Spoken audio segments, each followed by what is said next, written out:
So good morning, happy Friday. Welcome to our bi-weekly Eastside Wrap meeting where we discuss the impacts of homelessness on the east side of Santa Barbara. My name is Landon Rank. I'm the Associate Director for SB Act, and I'm joined by Barbara Anderson of the City of Santa Barbara. This is a partnership and part of our broader South County Act on Homelessness Collaborative, where we're trying to address issues related to homelessness throughout the whole region. For today's meeting, I know we already had some community concerns and questions. We're hoping to start with a presentation from PATH for their CUP. We're getting back on the normal schedule with them. That's why this happened again so soon, because I messed up the calendaring earlier this summer. But then after that, we'll have some time for community questions and concerns. So I just want to give a couple quick announcements before I hand it over to PATH. Let me share my screen.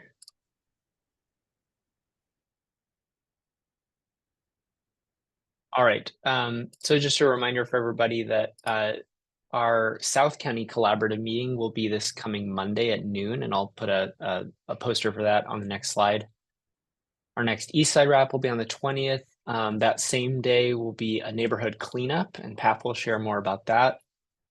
And then we're doing our next neighborhood walk at the waterfront. We're going to meet at the Dolphin statue and probably go a couple different directions from there. So we'll meet there Thursday the 3rd at, that should say 8:30 a.m. actually. That's the wrong time. I'll send out a reminder about that. So this meeting on Monday, this is our quarterly sharing from the whole South County about what's being done around homelessness issues. We'll have some discussion about the recent Supreme Court decisions. We'll be talking about some different updates with regard to vehicular homelessness, and then also just generally around all of our South County goals to address homelessness. So we do encourage you to come. It's open to the whole community. It's on Zoom on Monday at noon. And then JV or someone from PATH, do you want to share about the cleanup day? Sure, I could do that. So yeah, we plan to have a Eastside neighborhood cleanup on Friday, September 20th from 12:30 to 2:30 at 816 Cassie Street. Anybody's welcome, and supplies and snacks will be provided that day. So hope to see any of you there. Thank you. And then two, I just wanted to note that we are still continuing right now with this Friday morning schedule. Still working with a few of you to figure out if there's a better time for community members. I've talked with a couple of you about this, so just stay tuned for that. It's an ongoing conversation. But I wanted to go ahead and turn it over to PATH. So I'll turn it to Liz and Jonathan. Thank you. I'm so used to Teams now, so let me see if I can remember how to share my screen on Zoom. You got it. Yay. So good morning, everyone. I am Liz Adams. I'm the Regional Director here at PATH in Santa Barbara. And there's a couple other of our team members here, so I'll let each of you introduce yourselves. I'll go ahead and jump in first. Jonathan Castillo, I'm the Chief Regional Officer with PATH, and I will hand it over to JV. Thanks, Jonathan. I'm JV, and I'm the Associate Director of Philanthropy and Community Affairs at PATH Santa Barbara. I'll pass it over to Liz. Thank you. Reminder for those of you who already know us, if there's anybody here who doesn't, we provide services and access to housing for people experiencing homelessness in our community. Our mission is to end homelessness for individuals and families in our community. And our local values are here listed: person-centeredness, well-being, service, accountability, and integrity. So everything we do is rooted in these values, as well as the values of the larger PATH statewide. In 2023-24, we did a lot. Through our street outreach team, we served 80 people, with many of them entering emergency shelter, interim housing. We also had some people who went into substance abuse treatment or detox, people who moved into transitional housing, reunified with family, and we also had 5 people move directly from the streets into permanent housing. So that's pretty awesome. Interim housing is our largest program. That's here on Cacique. Last year, we served 326 people through our interim housing program. We also provided some data here just so you can get kind of a glimpse into who is served through our interim housing program. So half of them last year were chronically homeless. So they had experienced homelessness for at least 1 year.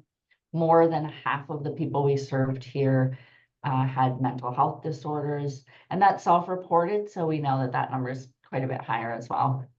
And then 72% of people had 2 or more chronic health conditions, so pretty high needs individuals who are served through the interim housing program. We had 31 people who moved into permanent housing situations through our interim housing program last year. Then we have our rapid rehousing program. Rapid rehousing is to help people quickly get back into housing who kind of like just become homeless. Through our rapid rehousing program, we served 42 people, and that includes both children and adults. So they moved into permanent housing.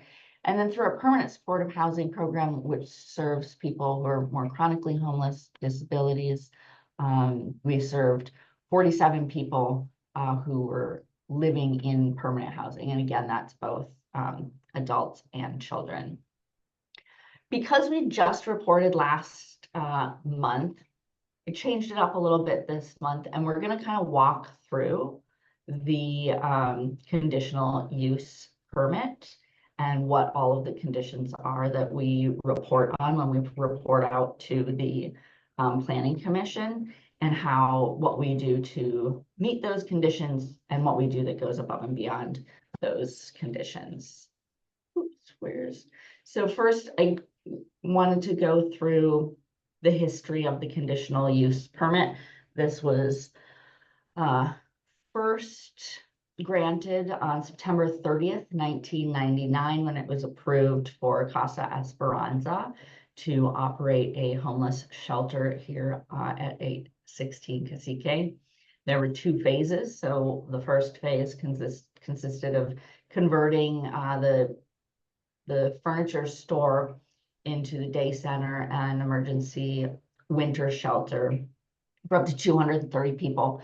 And then there was a second phase that added the second story to our building, which now that's where our dorms are, and provides the living space for the folks who stay with us here. And at that time, it also they added a detox facility. We no longer have the detox here, but and then throughout the years, amendments have been made to the conditional use permit.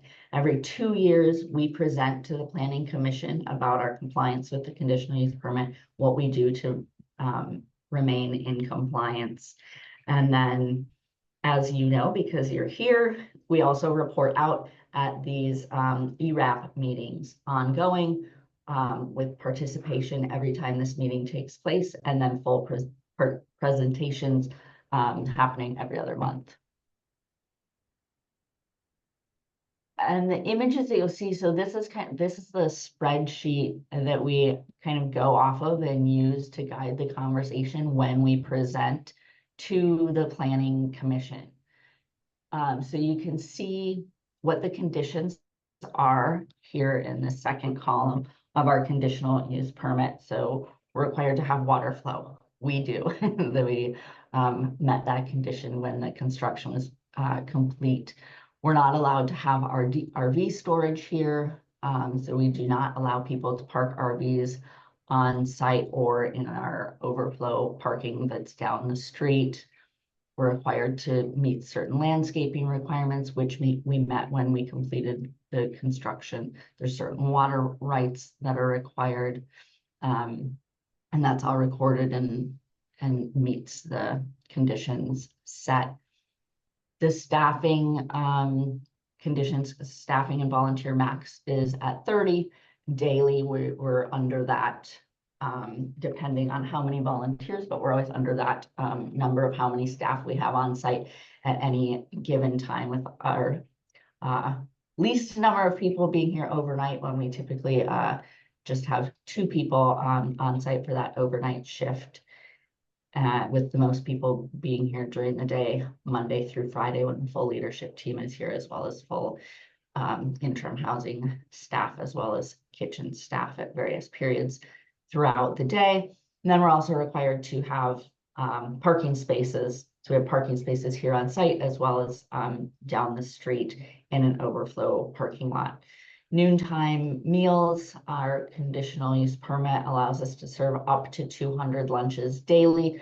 We serve far fewer lunches than that now that we're no longer a day center, and typically are serving maybe 30 lunches per day, which goes up during inclement weather shelter. And then we're also part of one of our conditions is winter shelter, with a maximum of 230 beds per night being provided. Last year, throughout the inclement weather season, we provided 318 beds during that time. Jet, you have a question? Yeah, so the CUP doesn't necessarily require a day center, but item 8.5 is more, if you have a day center, then it must be 18 Right. staff people. Okay, got it. Thank Right. you. Yep.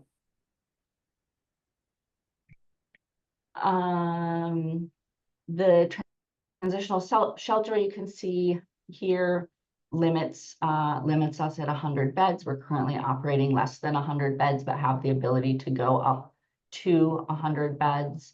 So we have space and we have bed frames for that. There were conditions around the detox. We no longer operate a detox center on site, instead refer people who need that resource to other providers. Bike parking, we have bike parking on site in our, we have a area on site here that's fenced in, where guests can hang out. And we have bike parking there, as well as bike parking behind our building, also fenced in. Lighting, we're required that all of our lights have to point at the ground. We can't have floodlights. We don't. All of those, the lighting and tree protection conditions were met when we completed the construction, following the plans that were previously approved. Transportation, so this condition is around trying to reduce like traffic and potential congestion in the neighborhood by operating the nonprofit that we operate.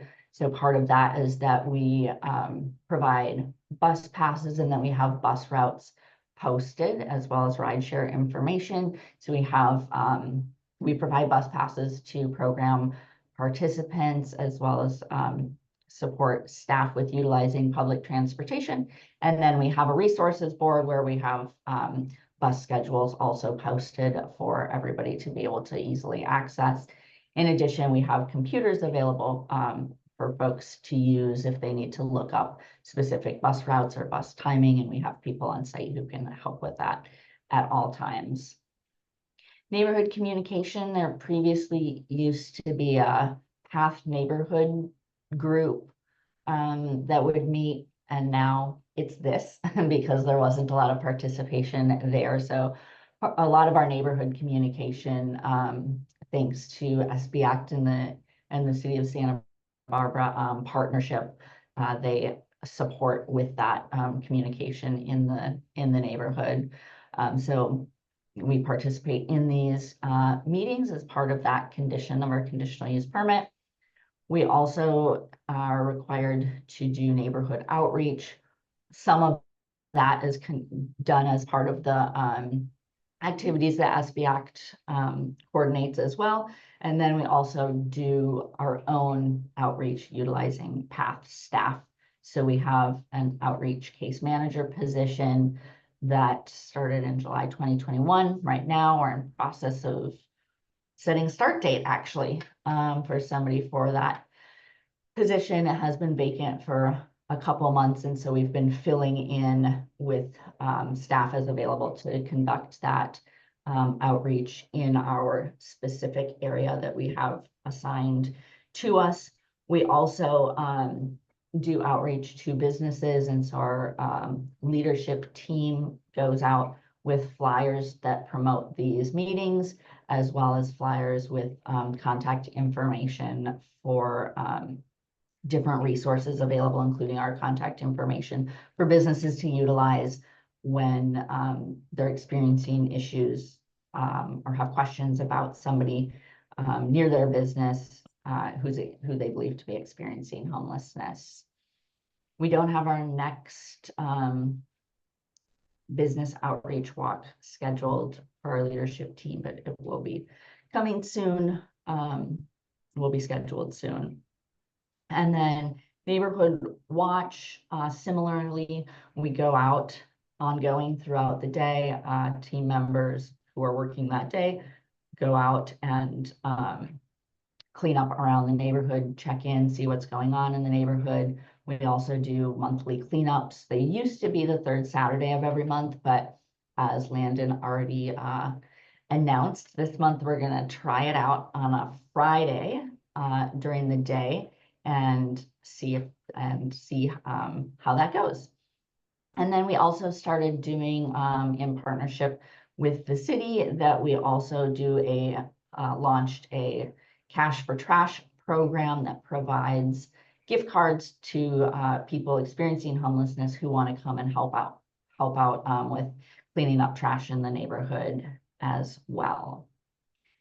Maintenance, we have staff on site who help maintain the property at all times. We also recently started daily. We try to do it daily. I think this last week it happened every other day that we've been going out and pressure washing the sidewalk immediately in front of Path and the business neighboring our property.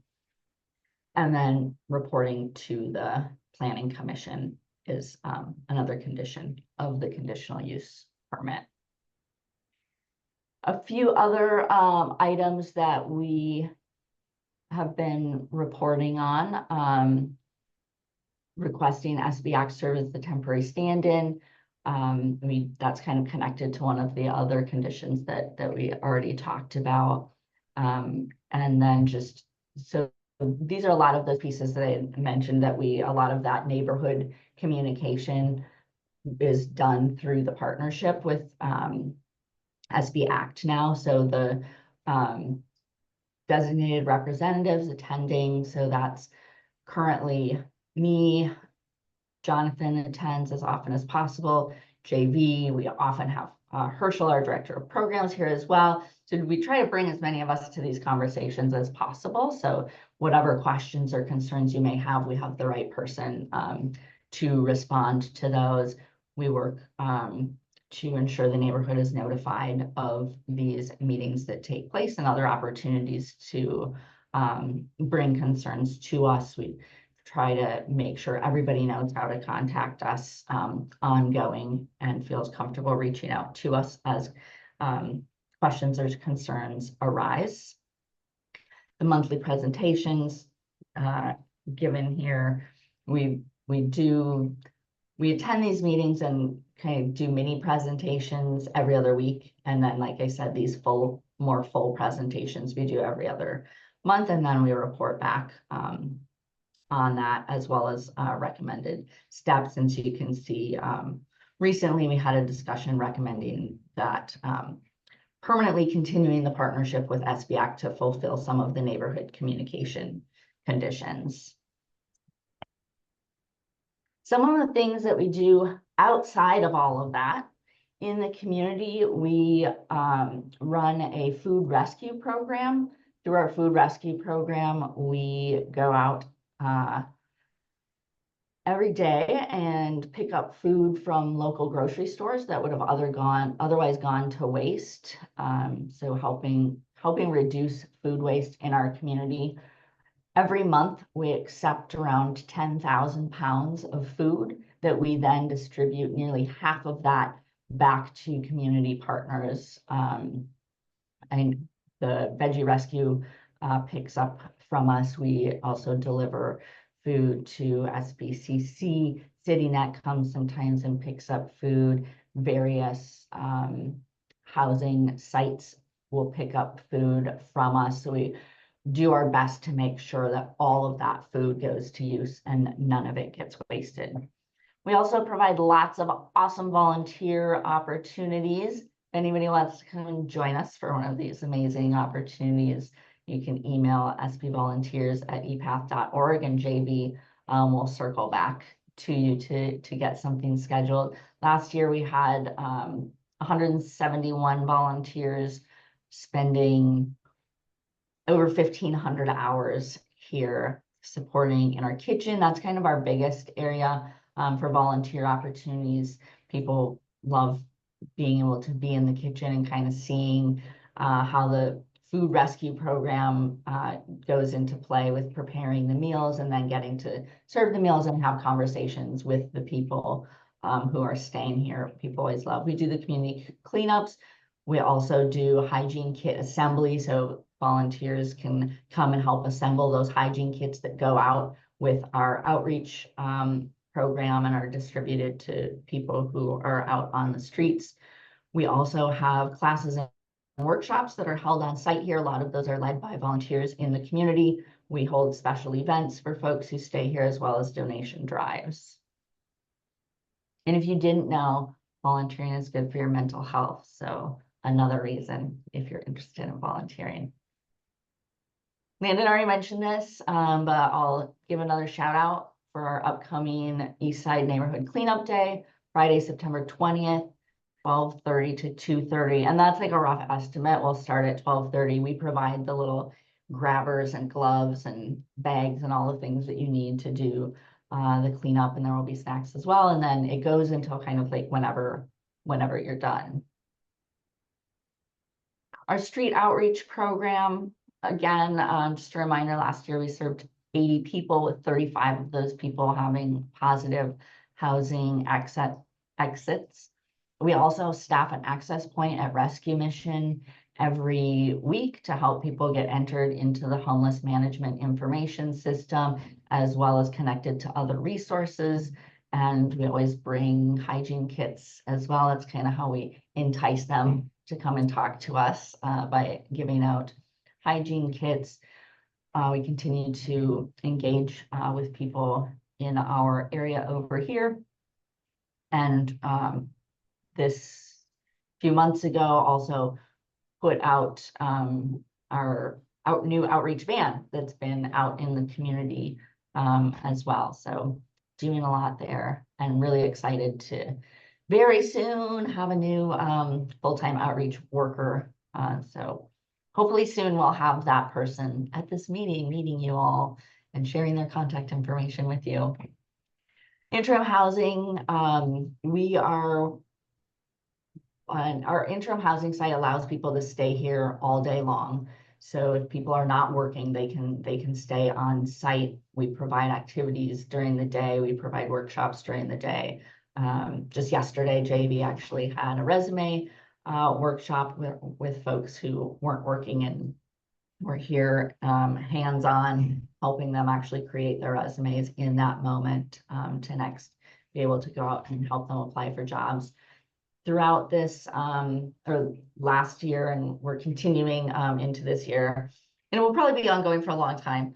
We're really trying to update the facility as well to really encourage healing. As we know, that's one of the keys, foundations to helping people get permanently housed, is to first help them feel safe and help them heal. And so we recently, you can see some of the updates here of some spaces that we've been creating. We did some painting to move into some more calming colors. You can see like we used to have this like green and blue, and I think there's some purple and these red pipes and very intense colors. So we went to softer colors, blues, light grays, whites. We also we're able to install LED lighting, so we have softer lighting as well.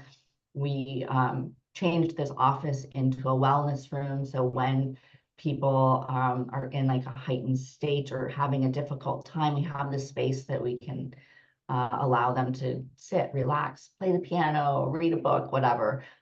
Just a nice space for folks to kind of get away. And we're in process, waiting to hear the final approval as we're moving forward with installing a rooftop garden as well, where people will be able to have a nice outdoor space to sit, relax, as well as do some gardening in some raised beds, and have some awesome volunteers who are helping us move that project forward.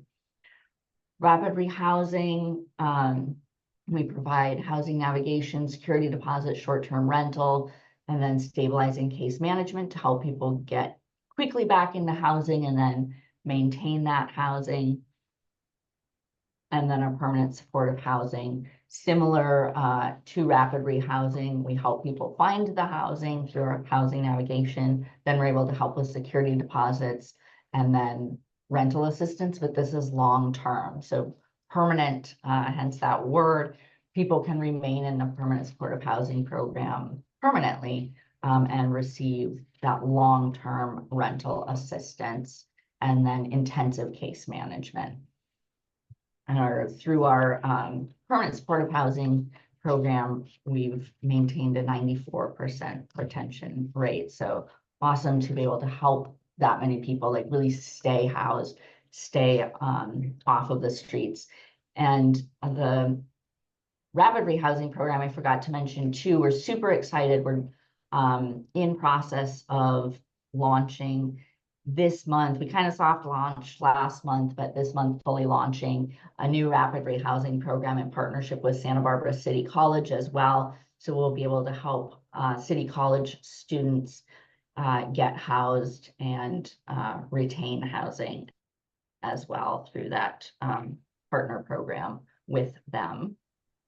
Make sure to follow us on all of our social media so you can see real-time updates of all the cool stuff we're doing all of the time. And I'd love to answer any additional questions y'all have.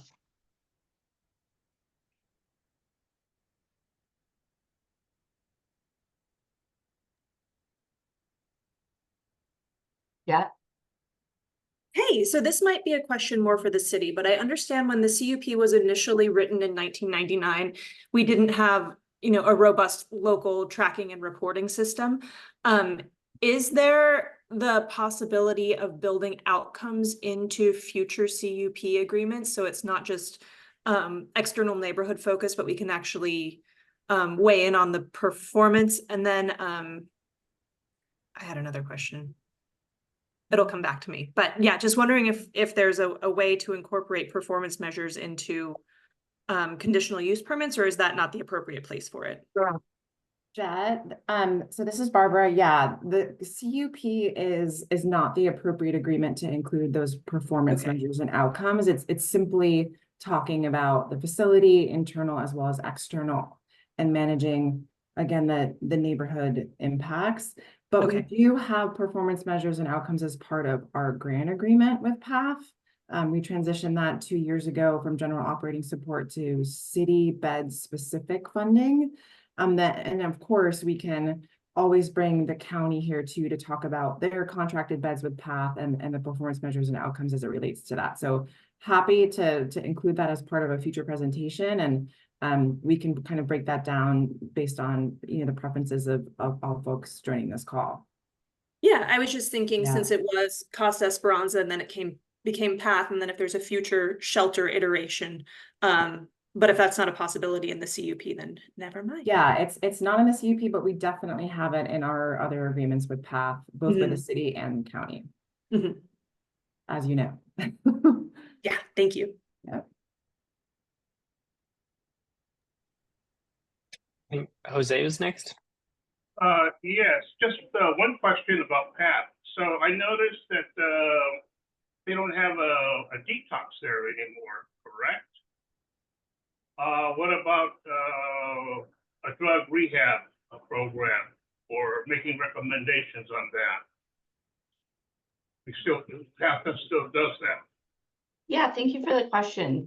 We don't have that program on site here anymore, but that is a big part of what we do when we are working with the people who are part of our programs, is that when people are ready to go into a detox program or a substance use program, we refer them out to those programs or to the to partner organizations who provide those services.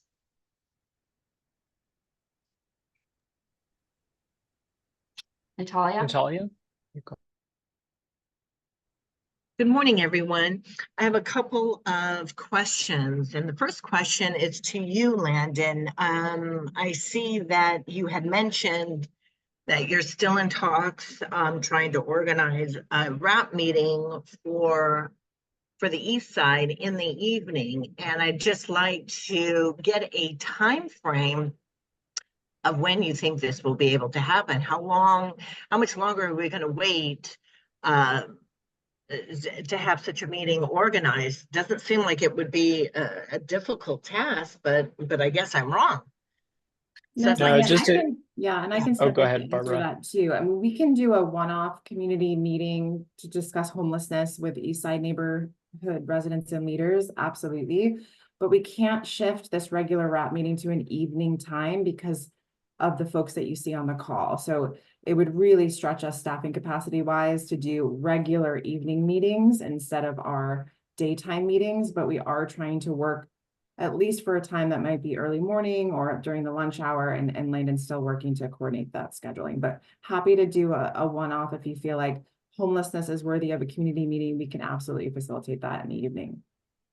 Great, thank you. I think that would be beneficial, because having it at this time, and especially PATH has indicated that they would like more community outreach, it's not the best time frame for a lot of people to attend this meeting.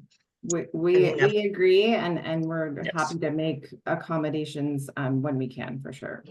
Okay, so my last question to that is, do you think we could have one this month?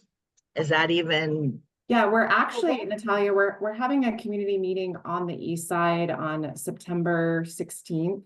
It's specific to vehicular encampments around De La Guerra and Quarantina streets. I can share, that information. I'll put it in the chat. It's specific to, the surrounding neighborhood and residents and community leaders that want to engage, and again, specific to vehicular encampments. So we can share that information for that community meeting, and then we can look to schedule something else in October. Does that sound good? Perfect. That would be great. That has not, this meeting, Barbara, has not been posted yet on Nextdoor. Yeah, Correct. we're just finalizing the details, and our communications team at the city, we're working with the Eastside Boys and Girls Club to host it there. So we're going to be posting on a Nextdoor specific to that neighborhood, designated neighborhood. Oh, okay. Eastside I'll Boys. put it in the and you'll put the info in the chat right now, correct? Yes. Mm-hmm. Okay, great. Thank you. My next question is for you, Liz. You had mentioned one of the requirements for the CUP is the RV storage. So RV storage cannot be parked on the PATH lot or the remote parking lot. Where is this remote parking lot? Where is that located?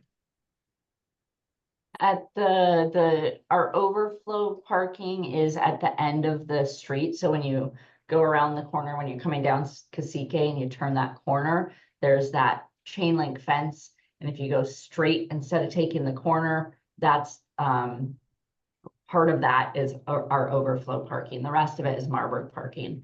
And then one little part of it is our overflow. So it's at the end of Cacique. Is that what you said, right? Yep. At the end of Cacique. Okay.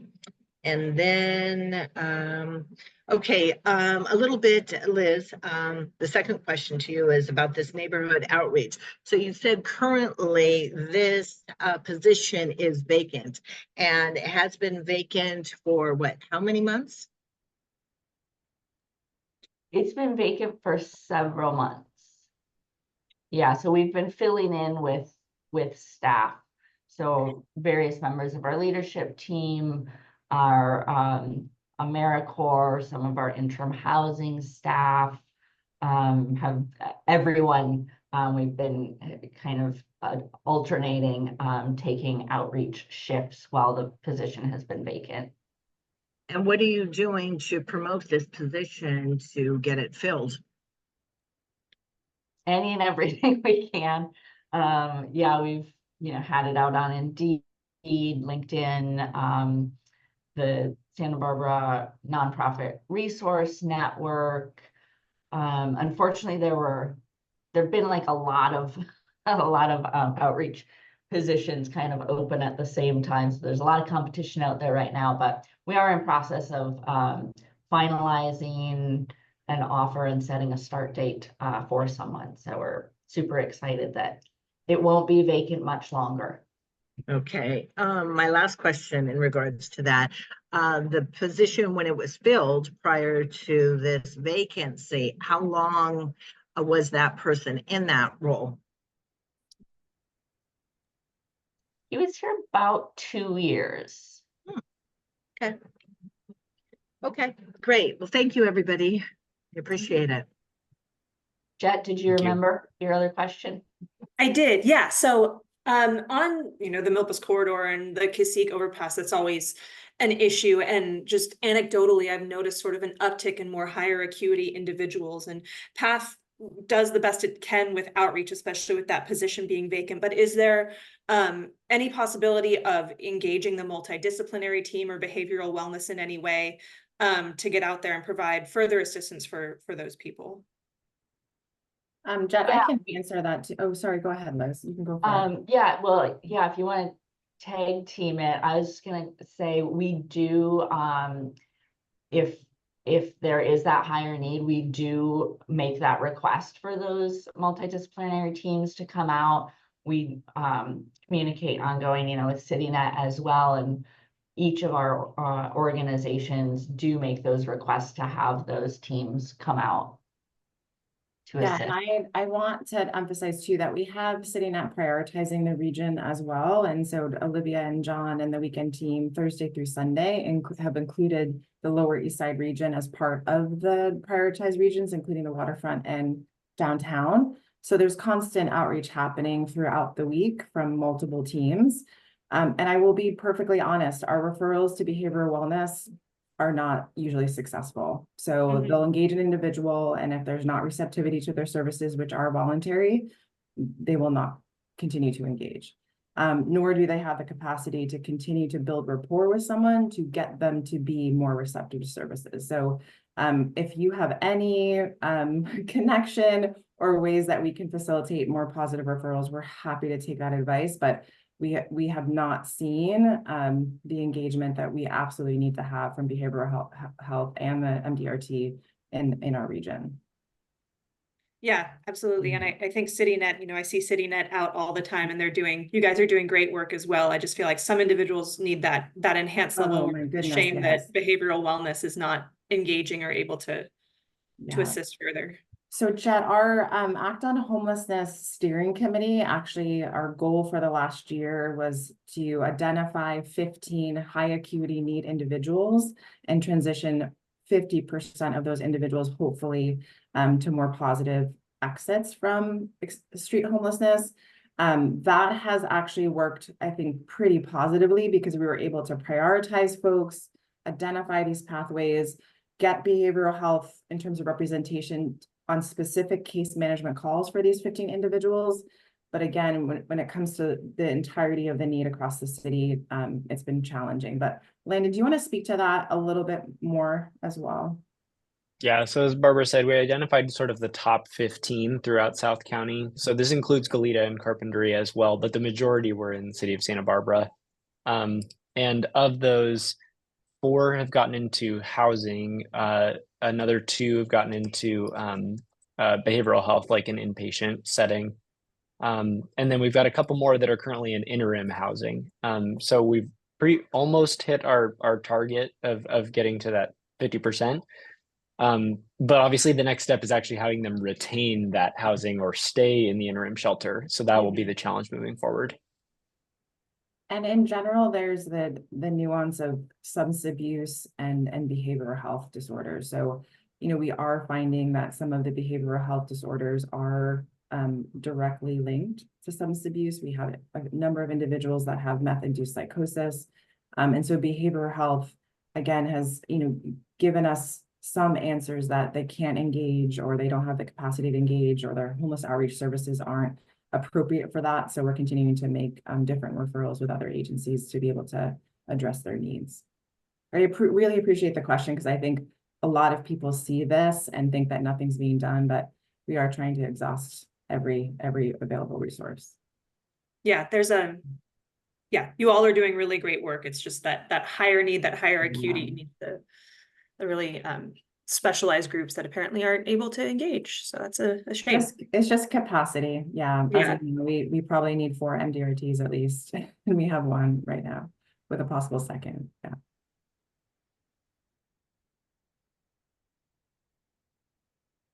Any other questions?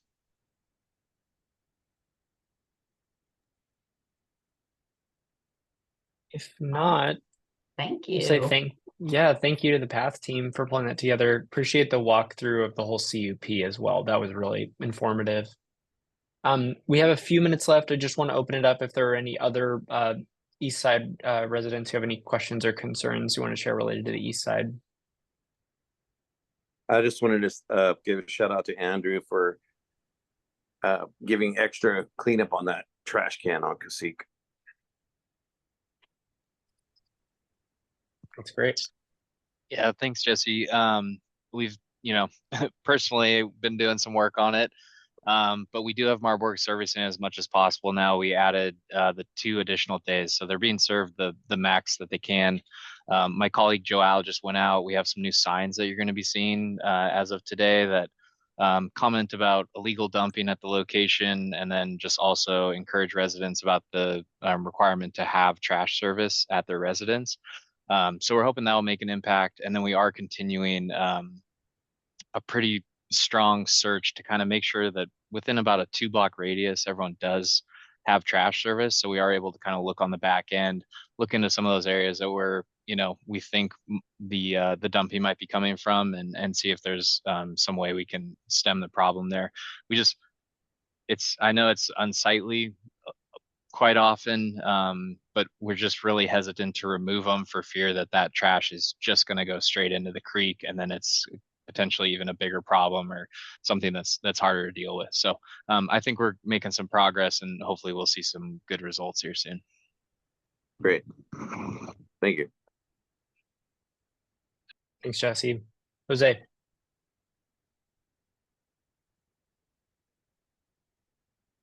Jose, you're still muted. I don't know if you were trying to share.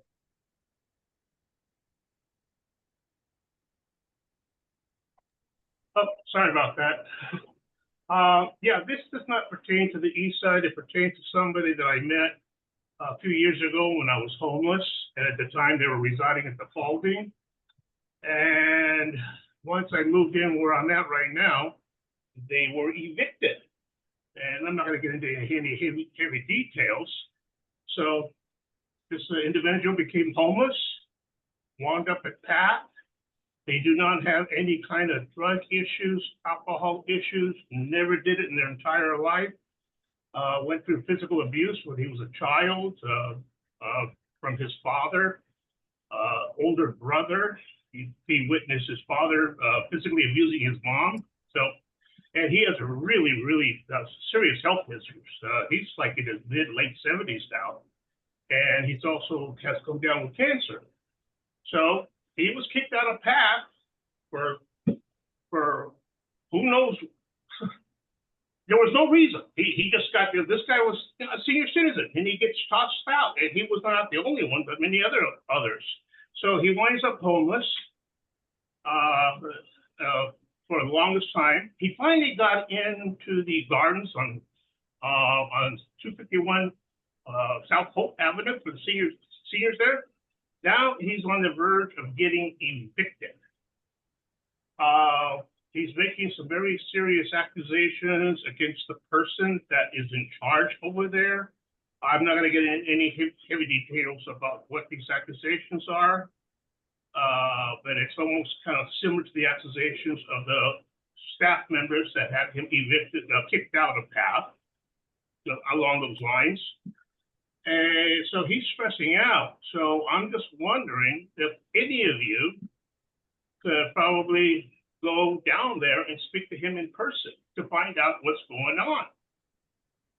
Because he has a lawyer. I don't know what's going on, but he's stressing out really, really bad.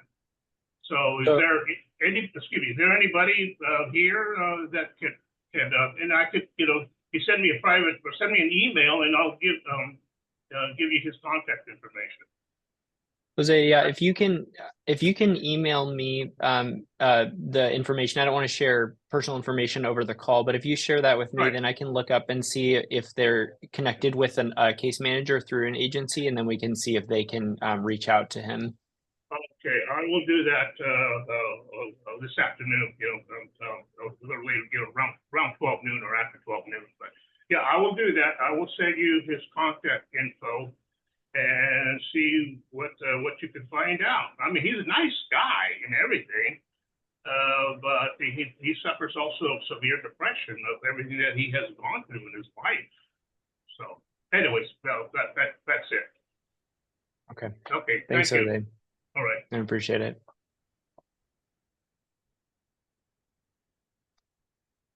All right, we just have a few minutes left. Let's do some quick check-ins from all of our outreach teams. Why don't we start with Andrew? Thanks, Landon. Yeah, as far as the east side goes, we've still been paying a lot of attention to the Cacique area, doing our best to kind of step up on the enforcement side there and control any sort of, encampment or issue with personal belongings along the sidewalk and whatnot. Otherwise, it's kind of our usual hotspots and things sort of as they pop up, but there hasn't been anything of particular note, for the east side.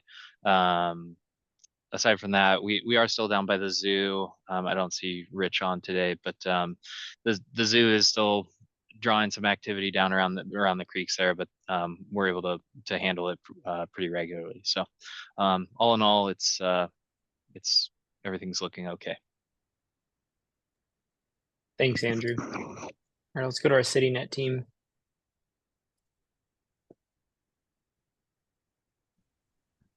Hi, yeah. We don't have too much. We've been continuing to do outreach in the area. I think where we've seen the most people is in the East Beach area recently. We have a client right now that we're working with to get into housing that's in like the Dolphin Fountain area. One of our other East Side clients, as we had talked about before, is still in a treatment center. And then there's one other East Side individual that our team should be touching base with today to possibly enroll. Yeah, that's about it from us. Thank you. I'm not seeing Good Samaritan on the call. Anything else from PATH? You shared a lot already. I think we covered plenty. All right, Sergeant Beltran. Yeah, thanks. Pretty much just seconding again what Andrew said. With Cacique being focused on so much, it's pretty clean. So we haven't really been seeing much of anything down there. It's been nice. Same thing with the area around the zoo, Dwight Murphy, the Creek area. We see some people here and there down in that area, but overall, it's looking better than it did months ago in the past. So otherwise, no real update other than I'll just say I think I mentioned it at the last meeting was our co-response team, the second clinician. So we'll have 7-day-a-week coverage with our co-response team. So we have a second clinician that will be starting likely this coming week. So that's positive. Yeah, that's great to hear. All right, with that, we'll go ahead and close the meeting for community members and take a couple minutes for checking in with our outreach providers. Thank you all for the dialogue today. Really appreciate you being here. Take care. Thank you.